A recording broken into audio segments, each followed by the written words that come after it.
All right, welcome back to the ClearPath Podcast. But we're here again. My name's Max Chang. As always, I'm with my good partner Nick Lombardo, and here we're going to talk about a couple of our early season overreactions. So this is a little bit of I labeled this as the way too early NBA predictions. We're going to talk about a couple of things we've seen in the league. Today is December 30th, so most teams have played about 3 games so far, and 3 or 4 games. And so there's been a couple surprising takes. Nick, what's been your thoughts on the season so far? I mean, it's been fun so far. Definitely the biggest thing is that I'm a little bit concerned about is the kind of hard. We disagreed on a couple of things during the season previews, but one of the things we disagreed upon the most was the Magic versus the Raptors. You were very hot on and very early on the Raptors not being good this year. I said the Raptors wouldn't be great, but I did say that they would be better than the Magic. And as we sit here, the Magic are undefeated and the Raptors haven't won a game. So I don't know what I'm going to do now. Like it's starting to look tough out here for me. So I'm I don't want to toot my own horn too much, but I will say I feel like things are looking pretty good for me right now. And that's kind of the first point I want to talk about today. One of my overreactions is the Toronto Raptors, or I guess the Tampa Bay Raptors, are not a good basketball team. And so just a quick breakdown of where we're sitting at right now. They're currently 0-3. They lost 93-100 to the 76ers just last night. They lost 114-119 to the Spurs in the game before. And on opening night, I think they lost to 99-113 to the Pelicans. So just off the bat, if you look at the 3 teams they lost to, like the 76ers are really the only team they should be losing to. In our preview, we were talking about how we don't think the Spurs are going to be a good team at all. And they've kind of defied expectations so far. And even the Pelicans, who objectively haven't looked that great and should definitely be a tier below them, they lost pretty handily too. And yeah, so I just would like to talk about a couple of things I saw, particularly in the 76ers game last night.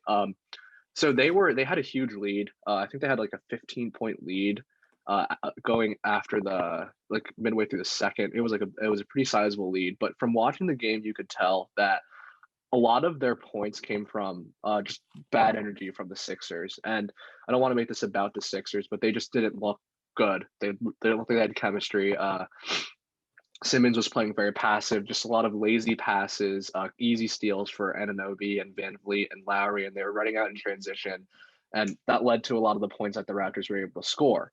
However, in the second half, after 76ers had to talk about this, and they kind of tightened up, and there were no more easy turnovers, and then the Raptors offense just completely stalled. It became really obvious they didn't really have a go-to move or a go-to play or a go-to player even. Like it was a lot of Lowry bringing up the ball, Lowry penetrating, kicking to Siakam, and Siakam's not good enough of a shooter for him to pull it like that. And he doesn't really have a good enough handle to drive effectively, was from what I saw, at least in that game. Granted, the 76ers are a relatively large team, and they do have a lot of good switches. I think they had Simmons on Siakam for the majority of the night. But there wasn't just good shot creation. Van Vliet was their only shot creator, and he got exposed as just being small. And it just the half court offense just did not exist. And yeah, so do you have any thoughts before I keep going on the Raptors? Yeah, I mean, I think this is kind of it. So partly, I'm not going to freak out about the Raptors yet, right? Because we know that their half court offense was going to struggle. Right now, they're 30th. They're the worst team in the league in terms of offensive rating. They're second to the worst team in terms of points scored per game. So that's concerning, right? Yeah.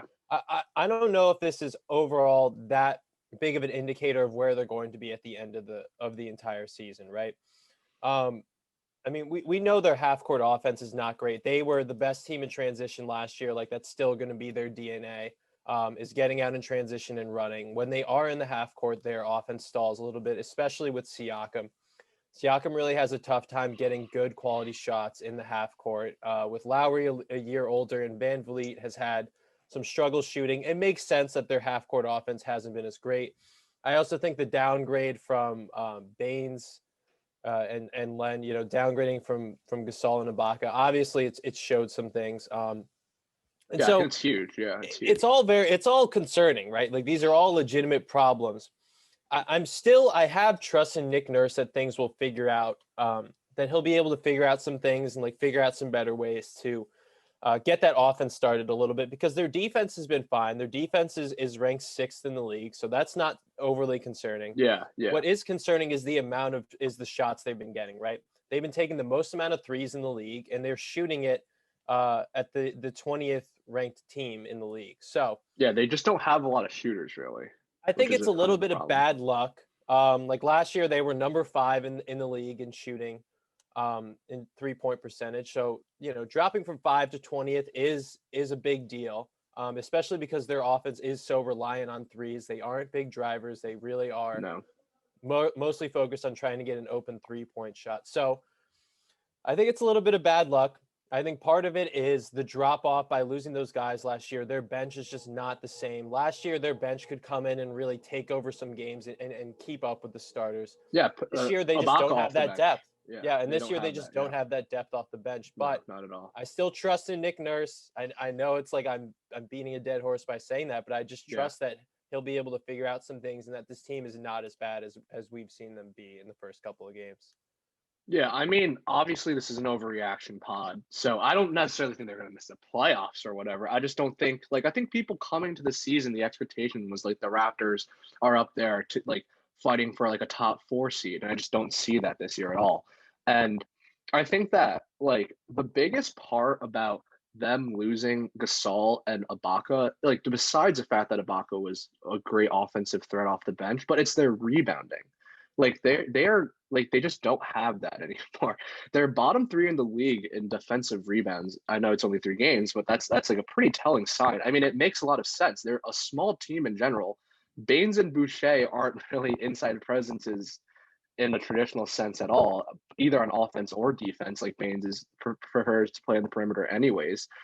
And they're last in the league in rebounding percentage at 45% of the available rebounds that are like that they get. So they just are like they're limited on both ends in terms of rebounding. They're letting a lot of second chance points, letting teams like that was how the Sixers came back, was a lot of Tobias Harris putbacks, Joel Embiid just, on the biggest play of the game where the Sixers clinched it in the fourth quarter, Embiid gets an offensive rebound and kicks it open to a wide open Seth Curry. And that he hits a 3 and that's it. Like that ends the game. And that's just the things that the Raptors are missing this year. Is their inside presence is awful. And I do think they work hard, and they're a well-coached team. Like Nick Nurse coaches them well. Matt Thomas surprisingly gets like a lot of good shots because Nick Nurse is so good. But I just think at a certain point he can only do so much. Like this team, I just think isn't really constructed that well, and they don't have an alpha.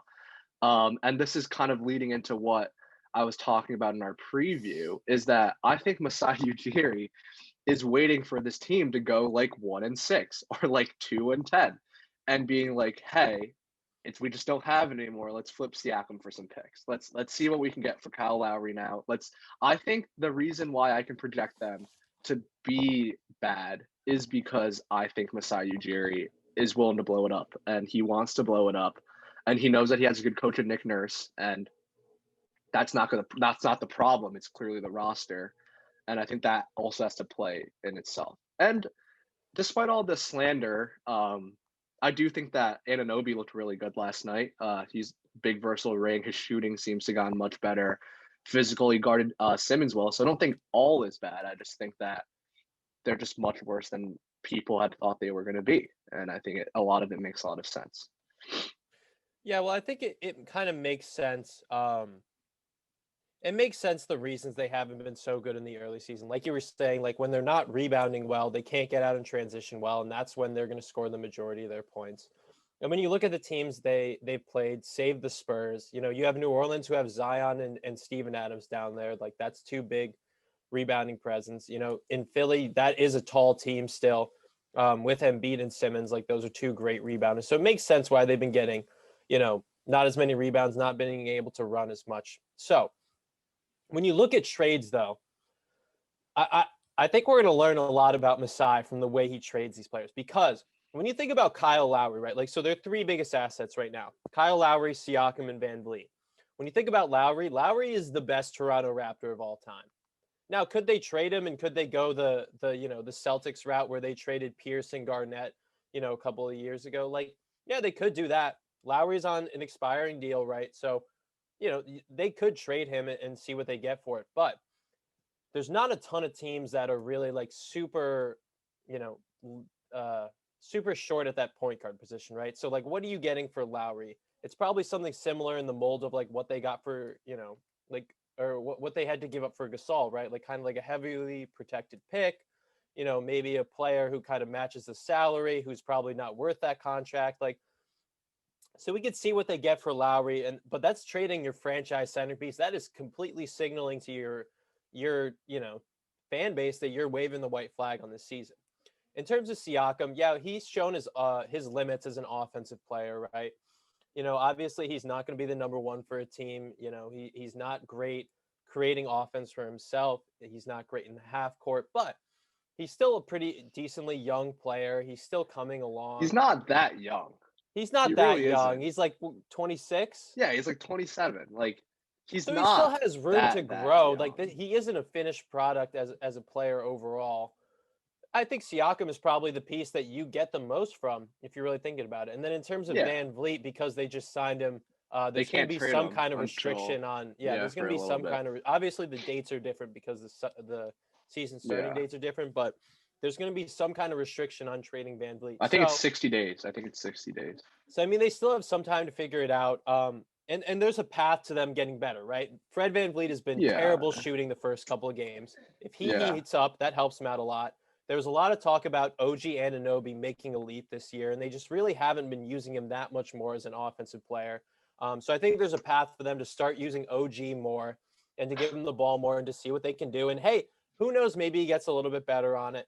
And then switching the offense from shooting the most amount of threes in the league to taking that down a little bit. Their 3-point percentage will come back up. That's just a little bit of luck, and getting to the free throw line and driving more. And then hopefully someone on that bench emerges. So there's a path for them to still be a competitive team, but it's still going to be at the bottom of the East, kind of like we predicted. So it's up to Masai what he's really going to want to do, and what that, who knows if like the team president's there and if the organization really wants to compete and just be in the playoffs, if that's what's important to them. I think this is just for a championship. Just like a good year to tank. Like no fans. They're in Tampa. They have like a built-in excuse. They're in Tampa. They're not even in Toronto this year.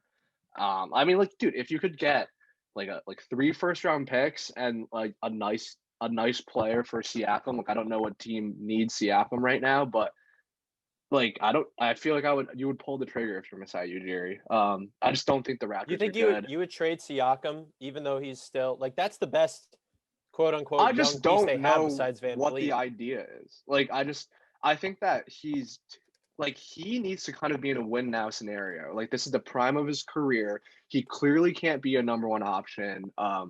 He's clearly much better suited as a third option as he was when the Raptors won the championship. And he was awful in those playoffs too. Granted, it was his first playoffs, but he was terrible.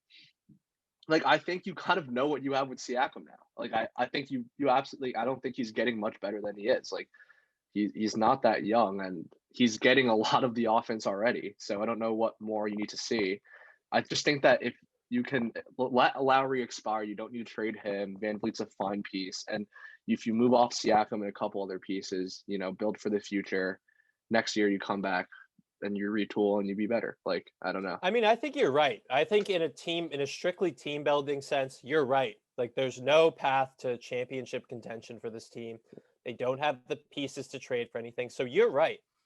I just don't, I'm not sure if the Raptors are all about that championship mentality where they might just be okay competing for the bottom of the playoffs and riding out Lowry's career and having him be a lifetime Raptor and retiring his jersey. I'm not sure if they are going to go like, it's kind of like the emotional versus the economic method, right?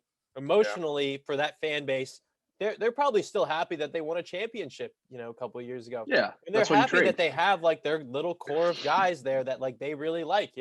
These are all like their homegrown players. Save Lowry, like there's some pride in having these guys and being competitive for a championship. Economically, yeah, they should trade all these guys right now and start rebuilding through the draft.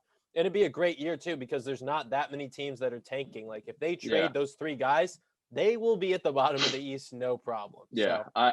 I just don't think they're going to be good. All right, so you want to move on to your first hot take or your first I don't know, your first reaction to the NBA season?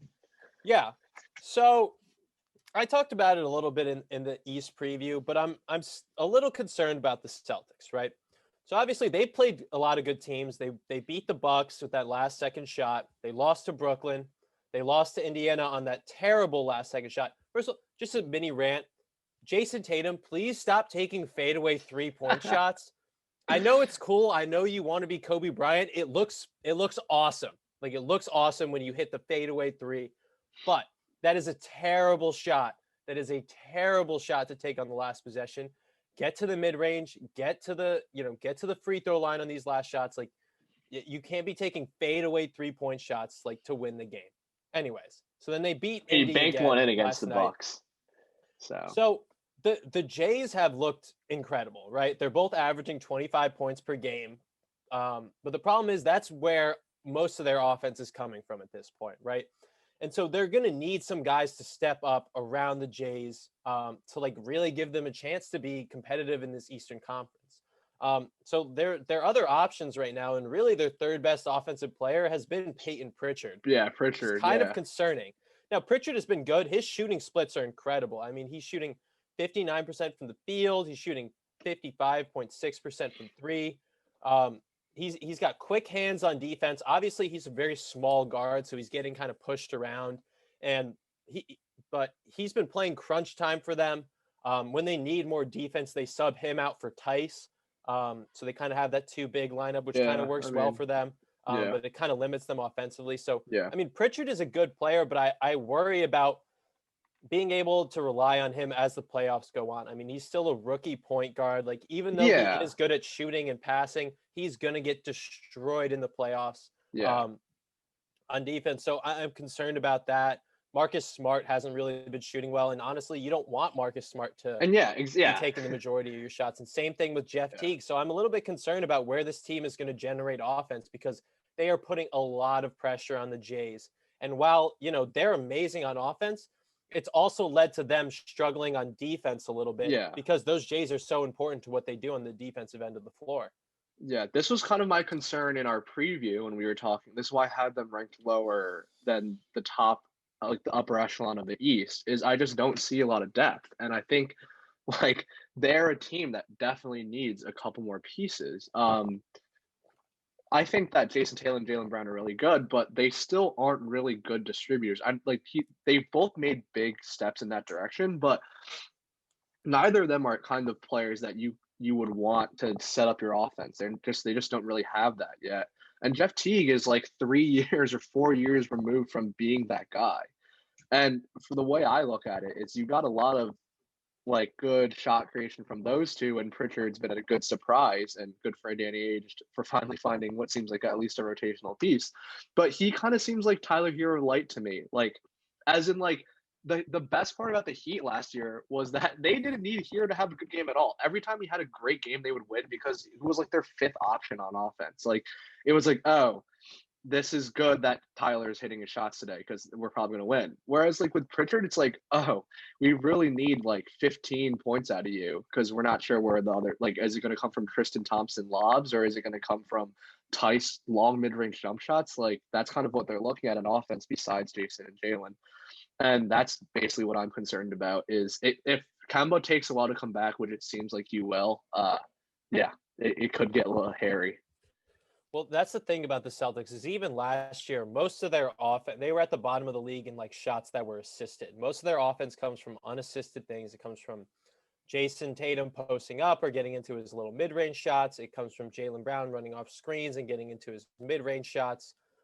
So I think you kind of see as a product of putting so much offensive pressure on those guys because no one is making shots for them. No one is setting them up to get easy shots, right? Everything that the 2 Jays have been getting this season has been really hard. It's been creating them on themselves. It's them going isolation, right?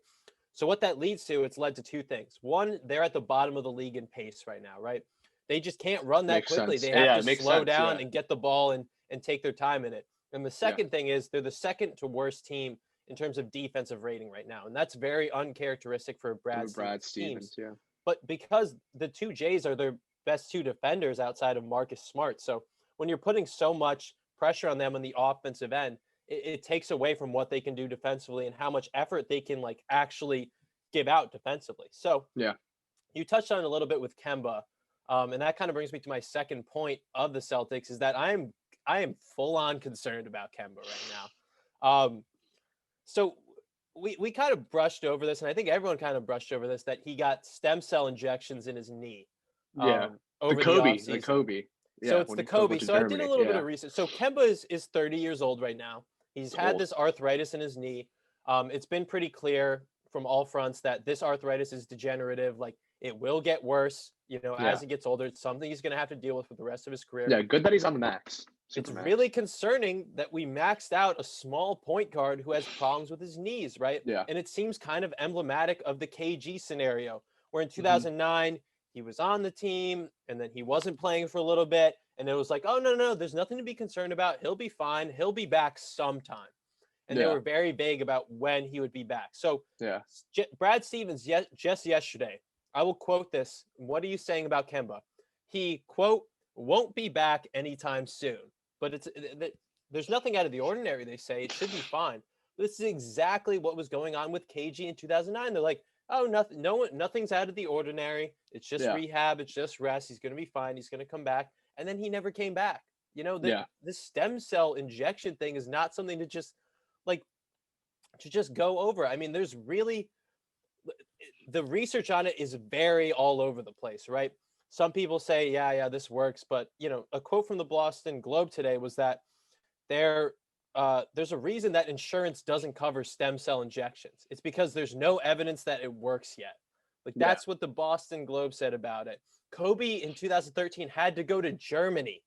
He had to go to Germany because it wasn't approved yet to get these stem cell injections into his knee.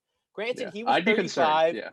He came back and he got hurt again, but it was because he broke his knee, not really anything to do with the joints or anything. So the research on it is still up in the air, but I think it's just concerning that he has to get stem cell injections into his knee just in general.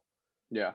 I mean, this team without Kemba is a lot worse than this team without Kemba is worse than the Sixers.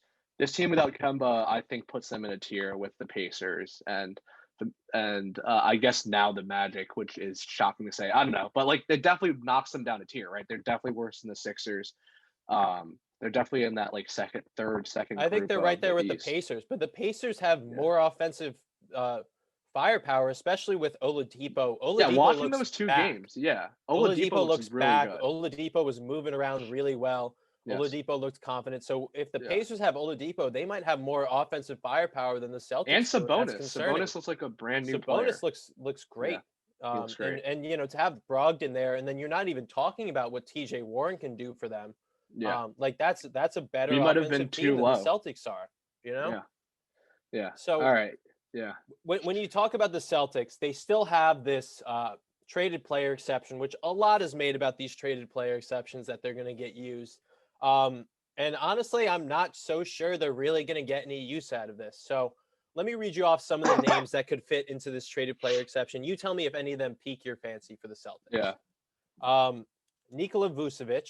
I don't think the Magic will ever trade him. They're not moving him. Otto Porter, who is now being played out of the Bulls rotation as we speak. Yep. 100%. Harrison Barnes, Aaron Gordon, Evan Fournier, JJ Redick, a lot of Magic players. Kelly Olynyk, George Hill, PJ Tucker, and my personal favorite, Buddy Hield. Now, I actually think Buddy Hield is kind of a realistic thing. I don't see it. No way. Well, so Buddy Hield last year for the Kings was actually number 2 on their team in usage rate, with about 27% usage. So this year that's dropped down to 20% usage. He's actually number 5 on the team. So while he is playing a little bit more minutes than he was last season with the absence of Bogdanovic, and he is playing crunch time for them, they've definitely made an effort to use him less overall on offense, whether that's just an overcorrection of what's going on from last year or if they've actually tried to reduce his scoring load is interesting. So yeah. I mean, Halliburton's usage is actually pretty low. Halliburton has a 12% usage rate. Yeah. But they have kind of been running some plays for him and putting him in some spots, in the last part of the game. So I think Buddy Hield could help this team out a lot. Obviously, he's not the defensive player they need, but he could take off some offensive load and I just still don't give them see a some trade. switchability with the. Yeah, I don't I know. don't know I don't what know I what don't know it what they is. could possibly give up for him. Like I don't like you're gonna have to give up a lot, especially I don't know. Like the Kings, unless you think Halliburton or De'Aaron Fox can play off ball, which I would be shocked if they think that. But it's a King, so who knows? But like I just don't know what the Celtics could possibly give back in return. It'd have to be a lot of picks. Yeah, I mean, you just Like go through the teams, and it's like, I don't think they'll trade for Otto Porter. I don't think they'll trade for no, Barnes. I don't think they'll trade for Gordon. I think they just don't want those contracts. Vucevic is yeah, probably not getting traded. Vucevic is not getting traded. I don't think Redick is getting traded. I don't No, think Olynyk helps them. George Hill's no. probably available, but I don't think that helps them at all because he's in the same vein as Teague. And I don't think Uh, PJ Tucker is going to be traded too as long as Harden's on the Rockets. So yeah, it's not even though looking they good. have this exception, I just don't see where they're going to use it. I'm not really sure where the help is coming from. And I am full on concerned about the Celtics this year, especially if Kemba is going to be out extended Yeah, months. Like it's just a lot to put on those two guys, yeah, and one of them is going to like get hurt because they're yeah. playing so much because they're, asking him to be the best defensive players and also carry the load on offense. Like it's a lot for those two guys. And I'm just concerned about the Celtics. I really am. Yeah, I am too. All right. So we start off the pod with kind of two concerning or negative takes. I'm gonna flip it in a direction about a team that I am slowly falling in love with, and we kind of had hit on it, and I wish we hit on it harder in our Eastern Conference preview. But the Cleveland Cavaliers, baby, they're finally good. And this is my second overreaction: is that the Cavs are a good basketball team, and they will make the playoffs this year. Oh, you have them as a Um, playoff team. yeah, so let's just look at it from face value. They're 3-1 right now. Lost to the Knicks last night. Bit concerning. I'll get into that a little bit later. But so their three wins are 121 to 114 to the Hornets, as they should. They're a better team. 128 to 119 to the Pistons. I also think that's the way that should have gone. And then the best one was 118 to 94 to the 76ers, which is a big win. I'm Now, going to what push do I back on think? you a little bit on the Philly because they didn't have Embiid. Like that's an Yes. important thing to say. But you're Okay, right. that's That fair. was a big No win. Embiid, but that's still a That big was a big win. win. Yeah. I think that Darius Garland is a most improved player candidate, and as of now, would probably have my vote. He has looked really, really good. Granted, I didn't watch a bunch of Cavs last year, but I would pay attention. Wasn't much of a playmaker. Didn't seem like he had much of a jump shot. It was a bit concerning, and Sexton was kind of the sexier uh, guard out of that backcourt. But this year, Darius Garland looks like he's really taken a step, and particularly in his decision making, I think that he's kind of showed in these four games that he can really drive the basket, and he is a willing and active passer, which is really, really big for the Cavaliers. Like they haven't had a real point guard, even when Kyrie was there. Kyrie wasn't necessarily a passer; it was more LeBron, and I think that Darius Garland and the pick and roll with Andre Drummond and playing the 1-2 game with Colin Sexton is really, really good for their half court offense. Because in general, this is not a fast team, and they're actually a pretty big team. Prior to Kevin Love going down, I mean, they were out there running like Nance at the three. So it was a lot of like Garland and Sexton, Nance at the three with Kevin Love and Drummond. And that's like a really, really big team in today's NBA. Uh, and so, but their half court offense is actually really good. And that's in large part because of Darius Garland. Like he just runs the pick and roll very well and makes very smart passes and he can finish. And he can also shoot really well. He hasn't missed a free throw this year, granted, only 6 attempts, so we'll have to see. But he's shooting 45% from three and has a 56% effective field goal percentage. Like he's very efficient and he makes good decisions. He has a 10% turnover rate despite having an extremely high usage rate. He has the ball in his hands almost every single play and barely turns it over. And I think that's the key to the Cavs being really, really good. They're limiting other teams to the least amount of second chance points in the league, which is at 9.3 points per game. And it makes a lot of sense. They have a bunch of high energy guys that are active rebounders. Okoro is really active. Drummond obviously pads the stats with his rebounds. And it's just a good young team. They remind me of the Kings when De'Aaron Fox was their one breakout year where they almost made the playoffs. They hustle really hard. They among league leader in hustle stats. They're second in the league in deflections. They're fourth in the league in contesting threes. It just shows that they're working hard for JB Bickerstaff, who's a first year head coach. their defense has a lot of potential. They've played a lot of bad teams, but you can kind of see their recipe for success. It's just a lot of, like active hands on the perimeter, and then Drummond and JaVale McGee, who are solid defensive presences. And yeah, I think that like I just am I like a lot of what I'm seeing out of the backcourt. And Colin Sexton is a dark horse. I think all-star if this keeps going, and Darius Garland is a most improved player candidate, and that's all you kind of need to be the 7th or 8th seed in the East. So I think this team makes a lot of sense on offense, right? When it was just Sexton there, you didn't want Sexton to be your full point guard, right? What you want Sexton to be doing is kind of getting the ball and scoring for himself, not necessarily setting up other guys. He's never been super good at that. So I do like that you have Garland there, who, it seems like he's improved a little bit as a shooter this year. It seems like he's improved his creativity on the ball a little bit, which is good. And I also think it's good that he can help set up other guys. And I also think Okoro is there. Those two guys, since they are kind of smaller guards, they have their defensive limitations. Although I do like what Sexton does on defense. Yeah, Sexton brings a lot of I think defense, he's a tough player, which goes a long way to, just not being scared and having those quick hands. Exactly. Can go a long way as a guard. Mm-hmm. So Okoro, they're really not using it all on offense. He's actually last on their entire team in usage rate on offense. But he is. I do like. Sense. I like what he does for them on defense. He can help make up some of the limitations of Sexton and Garland.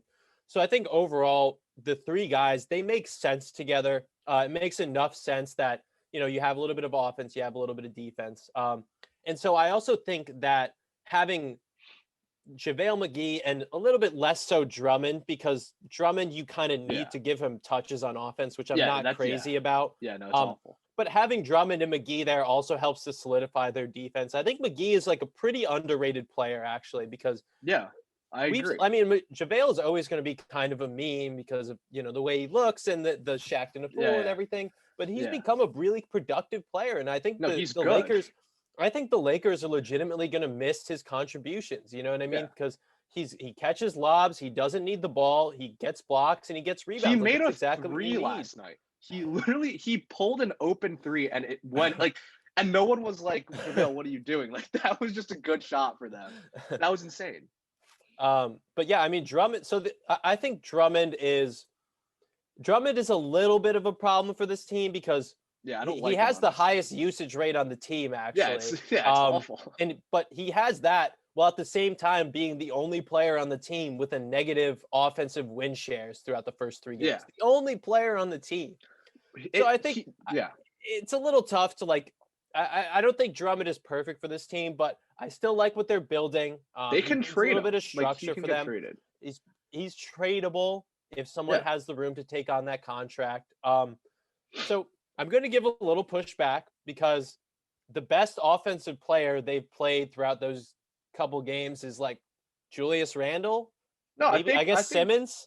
Gordon Hayward, I think, had like a big Gordon Hayward. I think he had like 28. Tobias Harris. So I'm going to push back a little bit on that. Also because if you remember, the process Sixers started out 3-0 as well. So like we're going to push back a little bit on that. But I still think it's been largely positive, and they've been even better than I think. Even me and you were kind of high on the construction of this team, but they've been even better than I think either of us would have predicted to start this season. So 100%. I think the future is bright in Cleveland. I really do. And I wouldn't have said that last year. Yeah, and I think the Knicks loss, like, people might be pointing to that. I mean, the Knicks are clearly better than at least what me and you thought. Like, I thought they would just be awful, not win any games, but they're 2-0, or like 2-2, I think, right now. Julius Randle's a triple-double threat every night. Apparently so. The worst triple-double I've ever seen. But, I mean, the Knicks were just hot last night. Like, there's not much we can do when people are hitting threes. Like, that's what happened in the Bucks Heat game. Like, when you go 16 for 27 from three at half, you're going to be down. You're going to be down a lot. Like, there's just not much you can do about that. And that's like kind of the concern is that the Cavs are still obviously a young team working on team chemistry, just a lot of careless passes and, just not good team chemistry yet, which allows teams to run in transition against them. But I think a lot of the stuff they're doing is really, really promising, just high energy. It's definitely replicable for the rest of the season. I'm not saying they're going to keep this pace of 3-1. I'm not saying they're going to, win the conference. But I just think that if you said in the beginning of the season that the Cavs were going to be the 7th seed in the East, I don't think a lot of people would agree with you. And I think they can easily beat that, especially if the Raptors, which I just said are going to be bad, there's an opening. And I think the Hawks and the Cavs should be in the same conversation. Okay. Yeah, I mean, I think on defense too, there's kind of two things you need, right? You need like talent on defense, but then the second thing that you need on defense is you need effort. And it's clear that they've been showing an effort on defense that wasn't there last year. Exactly. So 100%. whether I'm sure those defensive numbers will come down back to earth a little bit, especially as they play teams that are better offensively. But I like the way this team is playing. And I think that's, for a team that's been, losing consistently for the past couple of years, for them to come in and have this kind of new identity of a team that's like, we're not losing this year. Like, we think we're a good team. We think we can like win some games. Like it's in itself extremely promising for this team. Yeah. Yeah. JB Bickerstaff deserves a lot of credit. He seems like he changed the culture of this team. I agree. Yeah. I agree. So do you want to move on to our last topic of the day? Yeah, I'm excited. So I think this is something kind of fun we could do throughout the season, is kind of check up on these 3-point guards, because I do think they're all pretty intriguing prospects in their own right. Yep. And I think they're probably going to be compared against each other for the rest of their careers. So that is, of course, Tyrese Halliburton, Killian Hayes, and LaMelo Ball. So I'll go through and kind of give my observations on what I've seen so far from the 3 different guys. So sounds good. Halliburton has probably looked the most NBA ready and the best of the 3 guys. He's putting up the most countable stats and the most points right now, while having like a really low usage rate. Is only about 12% for the 3-1 Kings. So his shooting splits have been great. 56, 50, and 100% from the free throw line is actually great. He's playing 27 minutes per game. The Kings are kind of a feisty team. Yeah. It reminds me of that Kings team that almost made the playoffs a couple of years ago, where it was just a collection of players that all played really hard, and you weren't really sure if they all worked together, but somehow it kind of did. And one of the things that I was really interested in last game is the way they treat Halliburton like a veteran already. There was a shot on the bench. When they beat the Nuggets yesterday, there was a shot on the bench of him talking, and everyone was listening. The coaches all around him, all the other guys were sitting there like looking up, like, Tyrese, tell us what to do, man. At the end of the game, they were clearing out. They had De'Aaron Fox in the corner. That's like big. 3-point shooter. That's really big. And they were like, let's let Halliburton cook. Like, let's see what's going on. Like Harrison Barnes grabbed a rebound at the end of the game and just handed it off to Halliburton. He's like, here, you do it now. Yeah. No, that's huge. I don't think he's going to be like the number one offensive option, or like a super, a guy that you just hand the ball to and say, hey, create.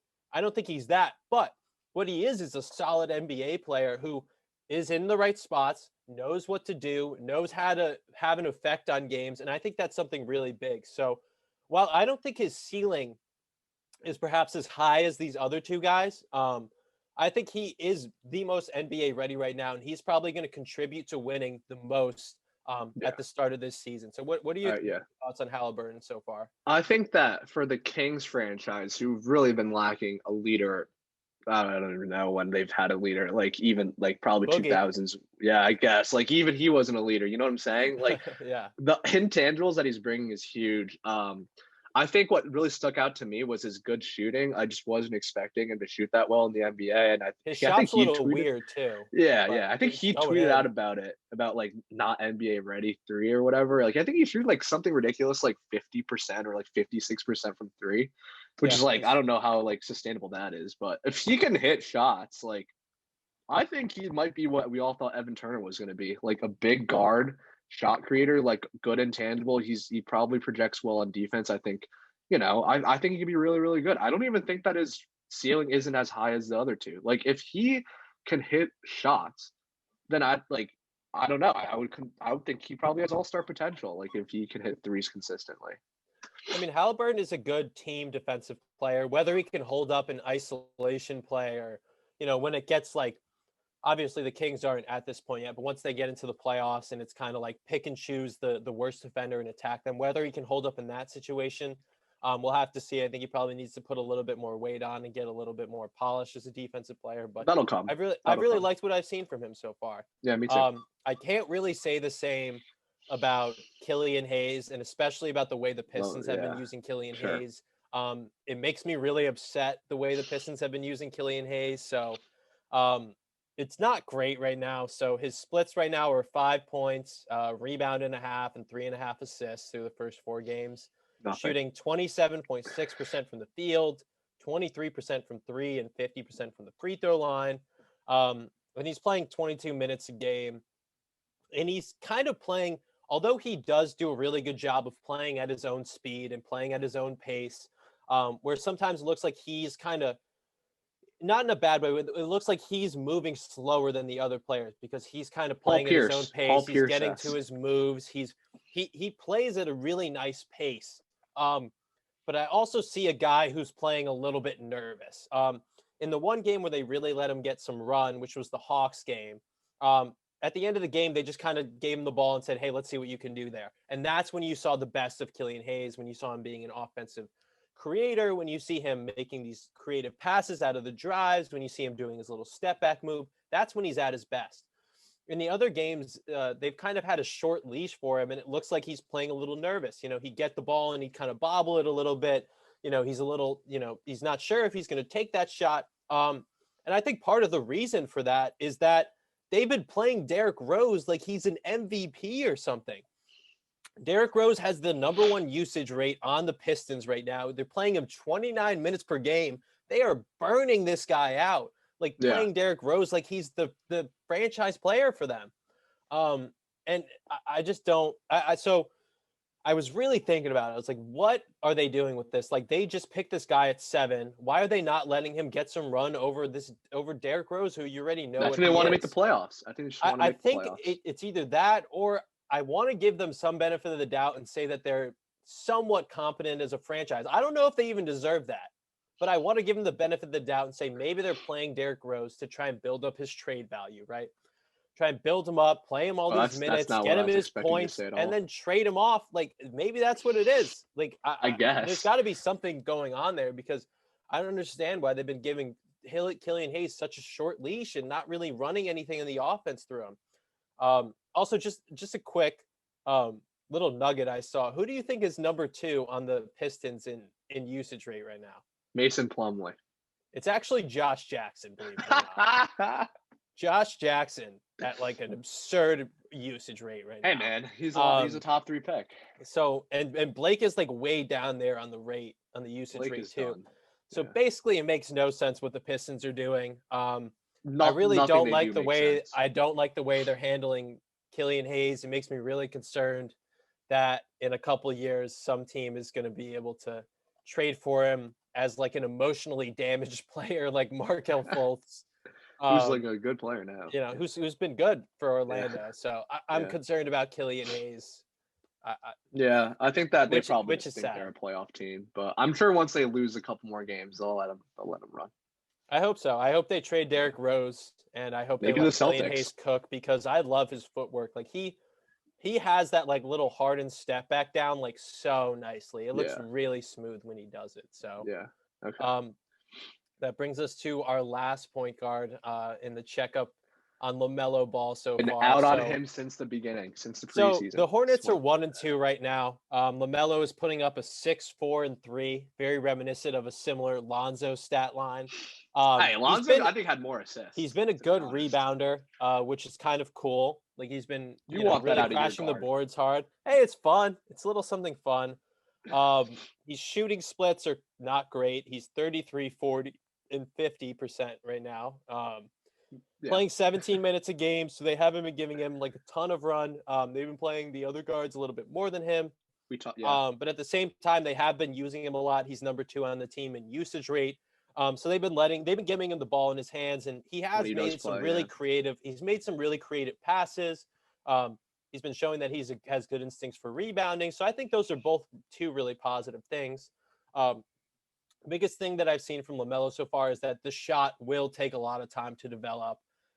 The way he shoots it, the way his legs kind of flick out at the end, like, it looks bad. It just looks bad. It's just not promising. But he's been very reserved on his shot selection. The first game, he was kind of taking like quick shots where he'd be kind of moving so quick. It's almost the opposite of Hayes, where Hayes is very controlled and methodical in his movements. LaMelo's kind of like quick titch, like like I'm going to the basket. I got to get this shot up really quickly. I got to throw this floater up before I get blocked. I got to shoot this like three really quickly before everyone comes back. So I think LaMelo is going to be the biggest project of the three. But once LaMelo realizes that he has time to take those shots and get a little bit more settled, that he doesn't have to be so quick on a step back and getting his shot up really quickly. When he can realize, okay, I can take a second just to adjust myself and line up for it. I think he can still get there. I think the Hornets have shown a good amount of trust in him. I like that he's, even if he's not scoring as well he probably anticipated, I like that he's been a good playmaker and that he's getting his stats via rebounding. So I think I've been mostly positive on what I've seen from LaMelo so far. I think it's going to take a while for him to develop and be a 20-point scorer. He might never, ever get there. And he might just be kind of a replica of what his brother is, which is pretty funny, honestly, that he's probably just going to be Lonzo. Now, what do you think of LaMelo so far? Because I know you're a lot lower than him. Well, all right. I mean, to be fair to him, we did say in the preview that a big part of having Rozier and Devontae Graham there is to bring him on slowly, let him have some stability. So the 17 minutes per game isn't necessarily like, oh, he's not good, that's why they're not playing him. But I think the biggest pushback to me about him is his lack of athleticism holds him back on the defensive end. And I think that the reason why I like Lonzo Ball so much is at the end of the day, I know that he will be a good defensive player. And he makes an impact not only as a passer, but on that side of the court too. And my worry with LaMelo is if this jump shot never really develops, he's not a good defender. And he's not even he doesn't even necessarily ever, in all of the film and every level he's ever played at, he's never, ever wanted to play defense, ever. And to expect that for that to change in the NBA, I think is just a huge ask. He's just not a high energy guy. He doesn't seem like a very, very hard worker. And if he's not giving you more on the offensive end, I would just be really nervous about his ability to stick. And I just don't see it. He doesn't have top end speed. He doesn't have a jump shot that he can pass. But the issue with it is once everyone realizes that your only attribute is passing, it's Lonzo, it's Ben Simmons. And it's just okay, let's pack the paint. Let's let you take this three. Let's let you take this mid-range jump shot. What are we worried about? Should we readjust our expectations for LaMelo, right? He's not going to be a number one option, score, give him to the ball, get out of the way, and let's score, right? I think he's offered. Can he be Ricky Rubio with better rebounding? Absolutely. I think that's a solid point guard. That's a solid point guard in this league with the potential to be a better player than that. But I think he's probably he probably projects as a better rebounding Ricky Rubio, which is a fine player to have. I don't think we should shit on him. He's a fine player. He'll be. I think what I've seen from him, he will not be out of the league in a couple of years, which I think is what everyone was concerned about, right? LaMelo will be in this league for he'll have a career. He will have a career. I guarantee you he will have a career. But we need to temper expectations for him until the jump shot, that he can prove that he can consistently make jump shots, which could take 5 to 7 years. It could take 2 years. It could take his entire career. But I think what I've seen from LaMelo and from Halliburton makes me think that they will both have long NBA careers. I'm not sure about Killian Hayes yet. Once he gets a little bit more of an opportunity, then maybe we can see. But I think so. What would you rank these players at right now? I think I'd put Halliburton 1, I'd put LaMelo 2, and I'd put Killian Hayes 3 based upon. I think that's probably where I put it now too. But I think it's Halliburton 1, Killian Hayes 36, and LaMelo 36 and Killian Hayes 42. I don't think they're in the same conversation at all. And I don't know. I just remember pre-draft listening to all these podcasts. I read the ESPN draft guide. They were so high on LaMelo. They were telling us, oh, he shoots so much better. The last 12 threes he took, he changed his form, and he shot 50% on those. He's going to be great. I remember listening to the Low Post podcast with the draft guys from ESPN, and they were talking about how they didn't understand why LaMelo isn't a consensus number one pick. This is why. Everything we're seeing now is exactly why he's not a consensus number one pick. He just his elite attribute is passing, and it's good to be a good passer. But the reason why it works for Simmons, and the reason why it works for like LeBron, is because they're physically imposing, and you need to collapse the paint. And LaMelo just doesn't have that, and so that's what I'd be Well, that's what concerned I'm about. saying. We need to readjust our expectations. If his name was like Jalen, Jalen like Baller instead of Ball, like if he wasn't one of the Ball kids, people would be like a lot more high, like he might have gotten drafted later in a spot that would make more sense for him. And people would be like, look at this playmaking ability, look at this passing ability, like look that he can rebound. Like people would be a lot more excited about it. But because we grew up watching these videos of him taking 30 footers, people are expecting that that's what he's going to do in the league. And that's just not the player he's going to be in the league. I'm just He's going to out. I'm be out. like, I think he's Ricky Rubio. I think he's Ricky I think Rubio at with better best, rebounding. And I think that's a fine player. He could be a I think top at 15 best point he's guard Ricky in the Rubio. league at some point, and that's something. It's something. I think he's Frank Ntilikina with worse defense. Oh, That's wow. what I think. I That's don't what I it's think he Frank. ends up being. He's a lot better than Frank on the offensive end already. But I do like that the Uh, Knicks are actually playing Frank a little bit. yeah, Finally. me too. All Finally. right, we're gonna wrap this thing up. We're just trying to, give a couple early season predictions, maybe have something to look back at in the next couple of weeks. We're just gonna keep monitoring, the progress of the season. Maybe we'll touch on some news notes in our next upcoming podcast. But thank you for listening, and this has been the ClearPath Podcast.